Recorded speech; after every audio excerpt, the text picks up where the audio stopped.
Hey everyone, my name is Jerry from AccordionMemories.com.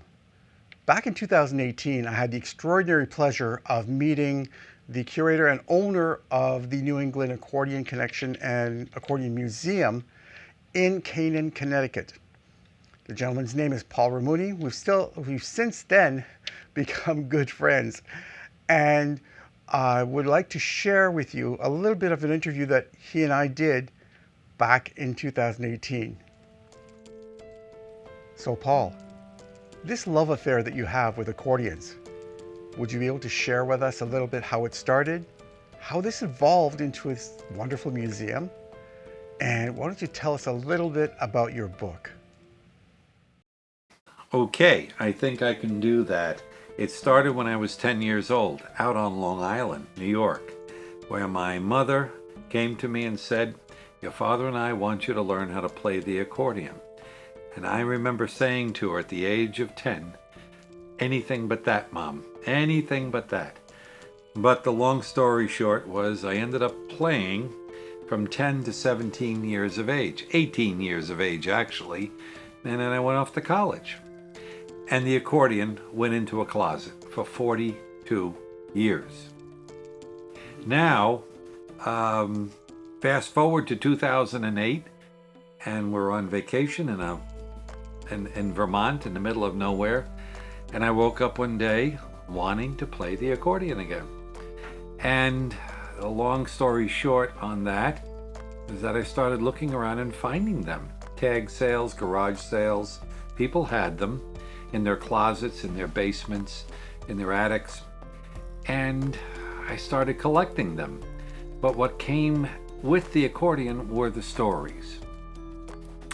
And these were not stories of the players of the day that were well known. These were average individuals that took their common units, their simple accordions, and took them into places that you would never think you'd find an accordion. War zones, senior centers, hospitals, places where people were in trouble. And the accordion became a therapeutic device, if you will, that brought happiness to people. It turns out that the sound of the accordion is a happy sound, and people only took them out to play them when they wanted to be happy. So people came when they heard the music, and instantly people became friends. There was no need to translate the music, regardless of your ethnic background, race, color, creed. The music was understood, and it had a binding effect on folks, brought people together. And I was picking all this up in the stories. And what happened then, I guess I was motivated to put them down on paper, and that once I collected them, I sat back and said, wow, this has to be published. And out came the book. And it's just been released September 1st, 2018. It's on Amazon, Barnes & Noble, and an outlet called IndieBound. And we're hoping to get these stories out to people so they can enjoy the impact the accordion had 100 years ago on people. Today's 21st century culture is, as we all know, very divided, and it seems like we need something that would bring us back together again. And the accordion can be part of that. It worked before, and it still has that magic about it that brings people back together because they become happy when they hear the sound. A lot of folks had accordions somewhere in their background, so as soon as they hear the music, the memories flood back. So how did the idea to create your book come about?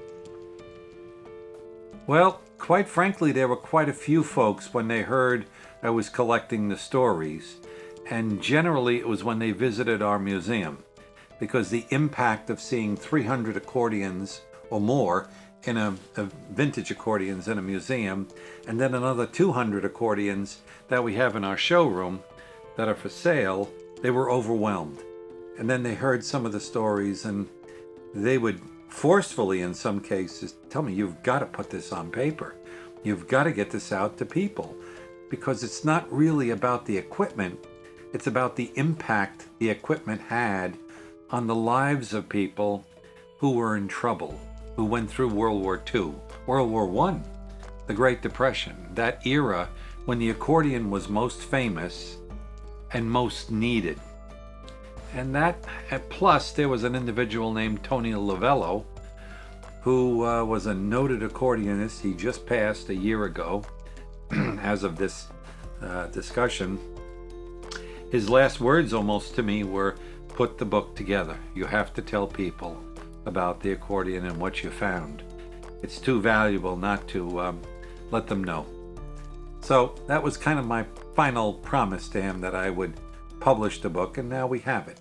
So it's a lot of pictures about the old accordions and a lot of stories. And I think it'll surprise a lot of people, make them happy. Now, I've had the opportunity to hear your words today, and I've also read your book already. And one can feel the passion that you have in there, the caring for the instrument, but you also seem to have a very special place in your heart for accordionists. What makes them so special? This is probably the most valuable comment I could make about that. To the person in these stories, I never heard of a mean person or a bully type person or a very undesirable person playing an accordion. Generally speaking, the people that played were people that cared about other people. You see, when you strap on an accordion, you don't do that just for yourself. It makes too much noise. So other people are going to hear you wherever you are, pretty much. And you know that. So when you strap it on and start playing, you the music invites them to come in. And in the old days, they would come. And it would have a beneficial effect, and that would please the player. That's what they were trying to do. And I found through these stories that accordion players wanted that result. They actually cared about people to the extent, I don't know how many stories I have of people taking them into war zones with them. Now, these are 20, 30-pound items.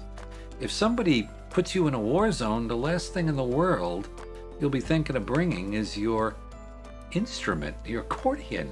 But they did it because they knew at night or at some point during the day, the people, the troops, would need comfort, and the accordions would remind them.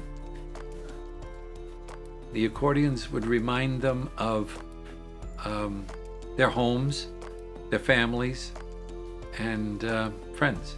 So these were very generous people to a person, and those stories are deeply touching because they endangered their own health and well-being by lugging these things around with them.